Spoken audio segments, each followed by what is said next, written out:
नमस्कार दोस्तों, मैं हूं संतोष पाठक और आप देख रहे हैं द न्यूज लॉन्चर। बचपन में एक कहानी पढ़ी थी, महान और विद्वान कवि कालिदास की। लेकिन विद्वान बनने से पहले, महान बनने से पहले उनका एक किस्सा बहुत मशहूर हो गया। जिस डाल पर वो बैठे थे, पेड़ की जिस डाल पर वो बैठे थे, उसी पेड़ को वो काट रहे थे। और उसके बाद किस तरह से वो विद्वान बने, किस तरह से उनके जीवन में परिवर्तन आया, ये हमने और आपने सबने ये कहानी पढ़ी होगी। लेकिन आप सोच रहे होंगे कि इस कहानी का बिहार की राजनीति से क्या मतलब है, इस कहानी का चचा नीतीश कुमार के खेले से क्या मतलब है। तो इसका मतलब बहुत ज्यादा है दोस्तों। खेला करते करते अब नीतीश कुमार साहब की हालत ये हो गई है कि वो खेला करने की हालत में नहीं है। भतीजे ने परमानेंट फुल स्टॉप लगा दिया है और अब खेला बाकी लोग नीतीश कुमार के साथ करने वाले हैं। नीतीश कुमार के करीबी नेता ही उनके साथ खेला करते हुए नजर आ रहे हैं। इसकी कहानी मैं आपको बताऊंगा, लेकिन सबसे पहले अपने स्क्रीन पर एक नीला सूटकेस देखिए। ये सूटकेस इस कहानी का एक अहम हिस्सा है दोस्तों।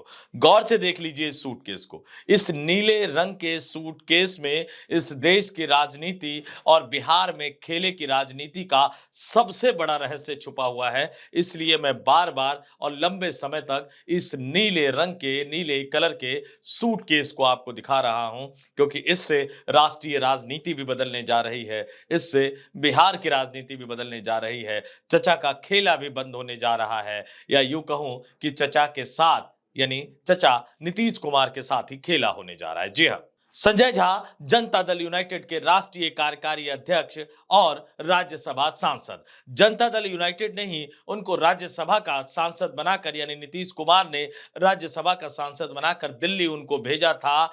अमित शाह और नरेंद्र मोदी वाली भाजपा से मोल भाव कर जनता दल यूनाइटेड के लिए ज्यादा से ज्यादा लाभ हासिल करने के लिए, बिहार की जनता से ज्यादा लाभ हासिल करने के लिए। लेकिन संजय झा जिस डाल पर बैठे हैं, यानी जिस जनता दल यूनाइटेड की डाल पर बैठे हैं, उसी जनता दल यूनाइटेड की डाल को काटने की कोशिश कर रहे हैं, यानी अपनी ही पार्टी का राजनीतिक अस्तित्व खत्म करने की कोशिश कर रहे हैं। और इसलिए मैं ये कह रहा हूं दोस्तों कि क्या संजय झा उस तरह की भूमिका तैयार कर चुके हैं जब आने वाले दिनों में जनता दल यूनाइटेड का राजनीतिक अस्तित्व खत्म हो जाएगा, यानी दूसरे शब्दों में, दूसरे मायनों में कहूं तो जनता दल यूनाइटेड का विलय भारतीय जनता पार्टी में हो जाएगा, जो भाजपा के रणनीतिकार पिछले काफी लंबे अरसे से चाह रहे हैं कि नीतीश कुमार की पार्टी का बीजेपी में विलय हो जाए, ताकि बिहार की जो राजनीतिक लड़ाई है वो बीजेपी वर्सेस आरजेडी की सीधी हो जाए, कोई पार्टी बीच में न रहे और चुनाव जीतकर भाजपा अपना मुख्यमंत्री बिहार में बना सके। मैं ये क्यों कह रहा हूं दोस्तों? ये कोई तथ्य हवा में नहीं है। आज का दिन सबसे महत्वपूर्ण है। भारतीय लोकतंत्र के लिए सबसे महत्वपूर्ण है। आज का दिन याद रखे जाने वाला दिन है, क्योंकि एक देश एक चुनाव का जो बिल सरकार ने संसद के शीतकालीन सत्र में पेश किया था, नंबर नहीं होने के कारण, बहुमत नहीं होने के कारण, जिस बिल को सरकार को मजबूरी में जेपीसी की बैठक के लिए भेजना पड़ा था, जेपीसी में विचार विमर्श करने के लिए भेजना पड़ा था, उस जेपीसी की आज पहली बैठक हुई संसद भवन में, संसद भवन परिसर में। और उस जेपीसी की पहली बैठक से पहले जनता दल यूनाइटेड के राष्ट्रीय कार्यकारी अध्यक्ष संजय झा ने यह बयान दे दिया कि जेडीयू सैद्धांतिक तौर पर एक देश एक चुनाव का समर्थन करती है। उन्होंने यहां तक कह दिया कि अतीत में पहले होता था, एक साथ चुनाव होते थे। कांग्रेस पर आरोप कई तरह के लगा दिए कि जब वो राष्ट्रपति शासन लगाना उन्होंने शुरू किया तो ये परंपरा टूट गई। अगर संजय झा जी, अगर इस तरह से प्राचीन परंपराओं की बात की जाएगी तो फिर विशाल का प्राचीन लोकतंत्र तो कुछ और ही कहता है, उसका भी अनुसरण कर लेना चाहिए। हालांकि ये कहते कहते, ये बयान देते देते संजय झा ये भी कह गए कि नहीं, पंचायत का इलेक्शन तो अलग होना चाहिए, विधानसभा लोकसभा का एक साथ होना चाहिए। क्यों? सारे इलेक्शन एक साथ करवा लो। और यह बयान देकर संजय झा ने अपनी ही पार्टी के अस्तित्व पर, अपने ही पार्टी जनता दल यूनाइटेड के अस्तित्व पर एक बड़ा सा क्वेश्चन मार्क लगा दिया। मैं ऐसा क्यों कह रहा हूं दोस्तों? राजनीति के तमाम जानकार ये मानते हैं और ये जानते हैं कि इस देश में जिस दिन एक देश एक चुनाव का कानून लागू हो जाएगा, उसका सीधा सीधा फायदा सिर्फ राष्ट्रीय दलों को होगा। क्षेत्रीय दलों के अस्तित्व पे बड़ा सवाल खड़ा हो जाएगा। इसलिए तमाम क्षेत्रीय दल इस बिल का विरोध कर रहे हैं। नीतीश कुमार ने अपनी जुबान से कभी भी एक देश एक चुनाव बिल को समर्थन को लेकर कोई बात नहीं कही। नीतीश कुमार बिहार की राजनीति के धुरंधर है, क्षेत्रीय राजनीति के धुरंधर है, और इस देश में कुछ कुछ ही गिने चुने नेता है जो भारतीय जनता पार्टी की आंधी में, नरेंद्र मोदी की आंधी में भी बड़ी मजबूती से एक राज्य में अपनी पार्टी और अपनी सरकार की पकड़ बनाए हुए हैं। खेला करके कभी लालू यादव के साथ चले जाते हैं, खेल आकर के कभी नरेंद्र मोदी के साथ चले आ जाते हैं, दोनों ही हाथों में लड्डू रखते हैं, जब चाहे जिसके साथ जाते हैं और मुख्यमंत्री वो खुद ही बनते हैं। यानी इस क्षेत्रीय दलों के अस्तित्व को लेकर जब एक बड़ा-सा संकट लगातार खड़ा हो रहा है, नरेंद्र मोदी, अमित शाह की भाजपा एक-एक करके क्षेत्रीय दलों को और क्षेत्रीय दलों को संचालित करने वाले राजनीतिक परिवारों को तोड़ने में लगी हुई है। उत्तर प्रदेश से लेके महाराष्ट्र तक, बिहार से लेकर पश्चिम बंगाल तक, कर्नाटक से लेके अन्य मध्य प्रदेश तक तमाम अन्य राज्यों में जिस तरह से भाजपा का पार्टी तोड़ो परिवार तोड़ो अभियान जारी है, उस दौर में भी नीतीश कुमार अब तक कम से कम ओपनली सार्वजनिक रूप से बचा कर रख पाए हैं। लेकिन अब उनके पार्टी के राष्ट्रीय अध्यक्ष ने एक देश एक चुनाव के बिल का समर्थन कर यह तय कर दिया है कि अगर यह अधिनियम कानून बन जाता है तो जनता दल यूनाइटेड की संभावनाएं खत्म हो जाएगी और फिर जनता दल यूनाइटेड को अपना विलय भारतीय जनता पार्टी में करना पड़ेगा। और ऐसा बयान देकर संजय झा ने अपनी ही पार्टी यानी उसी डाल को काट दिया जिस डाल पर वो बैठे हुए नजर आ रहे हैं। इससे पहले याद कीजिए दोस्तों, संसद के शीतकालीन सत्र से पहले वाला सत्र यानी संसद का मानसून सत्र, सरकार की तरफ से वक्फ संशोधन अधिनियम 2024 उसमें पेश किया गया। नंबर सरकार के पास नहीं था। चंद्रबाबू नायडू यानी तेलुगु देशम पार्टी के 16 सांसदों के बल पर यह मोदी सरकार टिकी हुई है। चंद्रबाबू नायडू लगातार मोल भाव कर ज्यादा से ज्यादा फायदा ले रहे हैं, लेकिन इसके बावजूद टीडीपी ने सदन के अंदर, लोकसभा के अंदर खड़े होकर कहा कि इस बिल को जेपीसी में भेजा जाना चाहिए। लेकिन जिन अल्पसंख्यकों के वोटों के बल पर नीतीश कुमार बिहार में लगातार चुनाव जीतते जा रहे हैं, उन नीतीश कुमार के कोटे से मोदी सरकार में मंत्री बने राजीव रंजन सिंह और लल्लन सिंह ने पुरजोर तरीके में, इतने पुरजोर शब्दों में तो भाजपा के सांसदों ने बिल का समर्थन नहीं किया जितने पुरजोर शब्दों में जेडीयू कोटे से केंद्र की सरकार में मंत्री बने राजीव रंजन सिंह और लल्लन सिंह ने वक्फ संशोधन अधिनियम विधेयक 2024 का समर्थन किया। हालांकि नंबर उस समय भी नहीं था, टीडीपी ने समर्थन नहीं दिया, इसलिए जेपीसी में भेजना पड़ा। तो क्या अब राजीव रंजन सिंह और लल्लन सिंह के रास्ते पर चलते हुए संजय झा ने भी यह तय कर दिया, यह सुनिश्चित कर दिया कि जेडीयू का इंडिपेंडेंट अस्तित्व ना बचा रहे, यानी नीतीश कुमार खेला करने की हालत में ना रहे और उनकी पूरी की पूरी पार्टी भारतीय जनता पार्टी में विलय हो जाए? इसलिए सवाल उठ रहे हैं दोस्तों, तथ्यों के साथ सवाल उठ रहे हैं। नीतीश कुमार की राजनीतिक विरासत, नीतीश कुमार की राजनीतिक हैसियत, नीतीश कुमार के वोट बैंक, नीतीश कुमार की मंशा, नीतीश कुमार की पार्टी को मजबूत बनाए रखने की मंशा पर उनके दोनों नेता जो केंद्र में भेजे गए थे नीतीश कुमार का हाथ मजबूत करने के लिए, वो नीतीश कुमार के ही हाथ एक एक करके काटते जा रहे हैं। एक अल्पसंख्यक वोटों को छीन रहा है, दूसरा एक देश एक चुनाव का समर्थन कर पार्टी के अस्तित्व पर ही सवालिया निशान खड़ा कर रहा है। अब आते हैं उस सूटकेस पे, जिस सूटकेस का मैंने जिक्र किया था, वो नीले रंग का सूटकेस। याद रखिएगा, इस देश की राजनीति के लिए बहुत अहम सूटकेस बनने जा रहा है।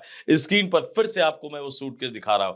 इस सूटकेस में 18,000 पन्नों की रिपोर्ट है। जी हां दोस्तों, इस सूटकेस में 18,000 पन्नों की रिपोर्ट है जो एक देश एक चुनाव के बिल पर विचार करने के लिए बनाई गई जेपीसी में शामिल तमाम पक्ष और विपक्ष के 39 सांसदों को, सभी सांसदों को यह 18,000 पन्नों की रिपोर्ट इस नीले सूटकेस में सौंपी गई है। इस देश के इतिहास में शायद यह पहली बार हो रहा होगा कि किसी मसले पर, इतने महत्वपूर्ण मसले पर जेपीसी की बैठक से पहले जेपीसी के सदस्यों को 18,000 पन्नों की रिपोर्ट एक सूटकेस में सौंपी गई हो। अब सोचिए, इसका अध्ययन करने के लिए सांसदों को, खासतौर से विपक्षी सांसदों को, जिनको तर्क के साथ, जिनको एक एक पॉइंट वाइज इस बिल के विरोध में अपनी बात कहनी है, उनको कितना समय लगेगा अपनी बात को तैयार करने में। लेकिन इसके बावजूद जेपीसी की आज की बैठक में कई विपक्षी दलों ने, कांग्रेस ने, समाजवादी पार्टी ने, तृणमूल कांग्रेस ने, आम आदमी पार्टी सहित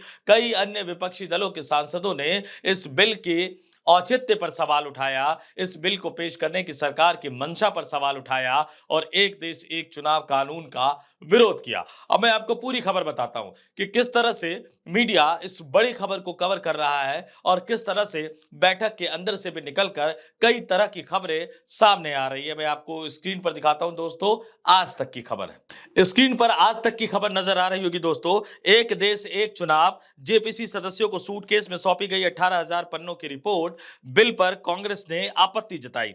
नीचे अगर आप खबर में आएंगे, मौसमी सिंह की खबर है, कवर करती है पार्लियामेंट सत्र को, सेशन को, कांग्रेस को।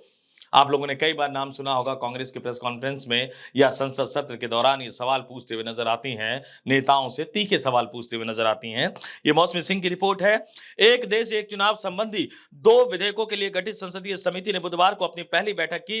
इस बैठक में भाजपा सदस्यों ने इस अवधारणा की सराहना की, जबकि विपक्षी सांसदों ने इस पर सवाल उठाए। कानून मंत्रालय की तरफ से जेपीसी के सदस्यों को पढ़ने के लिए नीले सूटकेस में 18,000 पन्नों की विस्तृत रिपोर्ट दी गई। कांग्रेस ने विधेयक को असंवैधानिक और लोकतांत्रिक ढांचे का उल्लंघन बताया। कांग्रेस की तरफ से जो इस जेपीसी में शामिल है, प्रियंका गांधी, जो पहली बार लोकसभा की सांसद बनी है केरल के वायनाड से जीतकर, उनके बारे में लिखा गया आगे कि कांग्रेस सांसद प्रियंका गांधी ने विधेयक की आर्थिक व्यवहार्यता का मुद्दा उठाया। उन्होंने कहा कि यह कितना लागत प्रभावी होगा, कितने ईवीएम की जरूरत होगी। बैठक के बाद आम आदमी पार्टी के सांसद संजय सिंह ने एक्स पर पोस्ट में भी उस नीले सूटकेस के साथ संजय सिंह ने फोटो एक्स पर पोस्ट की थी, शेयर की थी। और संजय सिंह ने इस फोटो को शेयर करते हुए लिखा, एक देश एक चुनाव की जेपीसी में हजारों पन्नों की रिपोर्ट मिली है। आज ओएनओई, वन नेशन वन इलेक्शन की जेपीसी मीटिंग की पहली मीटिंग हुई। आगे लिखा गया है, पीटीआई के मुताबिक सूत्रों ने बताया कि विधि एवं न्याय मंत्रालय के अधिकारियों ने बैठक के दौरान प्रस्तावित कानूनों के प्रावधानों पर एक प्रेजेंटेशन दी। इसमें भारतीय विधि आयोग सहित विभिन्न निकायों द्वारा एक साथ लोकसभा और विधानसभा चुनाव कराने के विचार का समर्थन किया गया। बीजेपी सदस्यों ने वन नेशन वन इलेक्शन प्रस्ताव का समर्थन करते हुए कहा कि यह देश हित में है। कांग्रेस के सदस्य ने इसे संविधान के मूल ढांचे के खिलाफ बताया, जबकि तृणमूल कांग्रेस के सांसद ने कहा कि यह लोगों के लोकतांत्रिक अधिकारों का हनन करता है। आपको बता दूं कि टीएमसी सांसद की तरफ से यह भी कहा गया कि इस देश के संविधान ने इस देश के नागरिकों को अधिकार दिया है कि वो 5 साल के लिए सांसद और विधायकों का चुनाव करते हैं। तो अगर वो सरकार बीच में गिर जाती है तो 1 साल का कार्यकाल बचा हो, 1.5 साल का कार्यकाल बचा हो, 2 साल का कार्यकाल बचा हो, फिर से नए सिरे से चुनाव कराना, तो ये देश के नागरिकों के लोकतांत्रिक अधिकारों का हनन है कि 5 साल की बजाय उन्हें 1.5 वर्ष के लिए, 2 वर्ष के लिए, 2.5 वर्ष के लिए सरकार चुनने की मौका दिया जाए, चुनने का महत्व, चुनने की बात कही जाए। ये देश के नागरिकों के लोकतांत्रिक अधिकारों का हनन है। और आगे चलते चलते जेपीसी के बारे में बता दूं कि भारतीय जनता पार्टी के सांसद, जो पहले कानून मंत्री भी रह चुके हैं, पीपी चौधरी की अध्यक्षता वाली इस 39 सदस्यीय जेपीसी में कांग्रेस से प्रियंका गांधी, जेडीयू से संजय झा, जिनके बयान का मैं जिक्र कर रहा था, जेडीयू के राष्ट्रीय कार्यकारी अध्यक्ष, शिवसेना के श्रीकांत शिंदे, जो कि एकनाथ शिंदे के बेटे हैं, महाराष्ट्र के उप मुख्यमंत्री एकनाथ शिंदे के बेटे, आप आम आदमी पार्टी से संजय सिंह और तृणमूल कांग्रेस से कल्याण बनर्जी इसमें शामिल है। तमाम अन्य राजनीतिक दलों के नेता भी शामिल है। मैं टीएमसी के जो विरोध का जिक्र कर रहा था, जिस तर्क का जिक्र कर रहा था, वो कल्याण बनर्जी ने ही आज की बैठक में रखा है। ये सूत्र बता रहे हैं। और इससे भी बड़ी बात कि ये बिल कहीं ना कहीं एक बड़ा अवसर है। वो समय आ गया है जब चंद्रबाबू नायडू और नीतीश कुमार को तय करना पड़ेगा, खासतौर से नीतीश कुमार को ये तय करना पड़ेगा कि वो अपनी ही पार्टी में अपने ही विरोधी बने लोगों से कैसे निपटे, क्योंकि फैसला करने का समय आ गया है। इससे भी बड़ी बात है कि सरकार इस बिल पर आगे तो बढ़ रही है, लेकिन इस बिल को पास करवाने के लिए सरकार के पास पर्याप्त बहुमत ही नहीं है, पर्याप्त आंकड़ा ही नहीं है। जब इस बिल को संसद के शीतकालीन सत्र के दौरान लोकसभा में पेश किया गया था, उस समय जो वोटिंग करवाई गई थी, तो सरकार यानी इस बिल के पक्ष में सिर्फ 269 वोट मिले थे, यानी लोकसभा में बहुमत के लिए भी जरूरी 272 से 3 वोट कम मिले थे। विपक्षी सांसदों यानी इस बिल के विरोध में 198 वोट मिले थे। भारत का संविधान ये कहता है कि संविधान संशोधन विधेयक पर 2/3 समर्थन की जरूरत है। यहां तो 272 जो कि सामान्य बहुमत होता है, वो भी नहीं मिल पाया था। और अगर लोकसभा के 543 सदस्यों की बात करूं, यानी 2/3, सरकार को इस बिल को, जब भी इस बिल को जेपीसी की रिपोर्ट के बाद लोकसभा में फिर से पेश किया जाएगा तो इस बिल को पास करवाने के लिए सरकार को 362 सांसदों के समर्थन की जरूरत पड़ेगी। लेकिन बिल को पेश करते समय 198 सांसदों का विरोध करने का मतलब बिल्कुल साफ था कि आज की वर्तमान लोकसभा की स्थिति में सरकार इस बिल को पास कतई नहीं करवा सकती, क्योंकि विपक्षी सांसदों का आंकड़ा, इस बिल के विरोधियों का आंकड़ा लोकसभा में जैसे ही 181 से आगे जाता है, इसका मतलब सरकार के पास किसी भी सूरत में 2/3 बहुमत नहीं रहेगा। तो इसके बावजूद सरकार इस पर आगे बढ़ रही है, जिस बिल पर देश की संसद तैयार नहीं है, 2/3 बहुमत नहीं है, फिर भी आगे बढ़ रही है, जिस बिल के इस वर्तमान लोकसभा में पास होने की संभावना बहुत कम है, सरकार इसे लेकर फिर भी आगे बढ़ रही है। सरकार की मंशा पर कई तरह के सवाल उठाए जा सकते हैं, लेकिन सवाल मैं नहीं पूछूंगा, सवाल नीतीश कुमार को पूछना चाहिए, बिहार के मुख्यमंत्री नीतीश कुमार को पूछना चाहिए, अपनी ही पार्टी के राष्ट्रीय कार्यकारी अध्यक्ष संजय झा से कि भैया जब ये बिल पास होना ही नहीं है, सरकार के पास 2/3 बहुमत ही नहीं है, तो क्यों बाहर निकलकर क्यों बार-बार उछल-कूद करके ये कह रहे हो कि जनता दल यूनाइटेड इस बिल का समर्थन करती है? मेरी ही पार्टी के अस्तित्व पर सवालिया निशान क्यों खड़ा कर रहे हो? पता नहीं नीतीश कुमार ये पूछने की हालत में है या नहीं, पता नहीं खेला करते-करते वो इतने अविश्वसनीय हो चुके हैं कि अपनी पार्टी के नेताओं से सवाल पूछने का अधिकार उनके पास रहा है या नहीं रहा है, लेकिन ये सवाल इस देश के लोकतंत्र के लिए बहुत गंभीर है। इसलिए मैं लगातार इस तरह के सवाल पूछता रहूंगा, लगातार इस तरह के मुद्दे उठाता रहूंगा। इस वीडियो में फिलहाल इतना ही। मुझे यानी संतोष पाठक को दीजिए इजाजत। आप तमाम लोग देखते रहिए द न्यूज लॉन्चर। नमस्कार।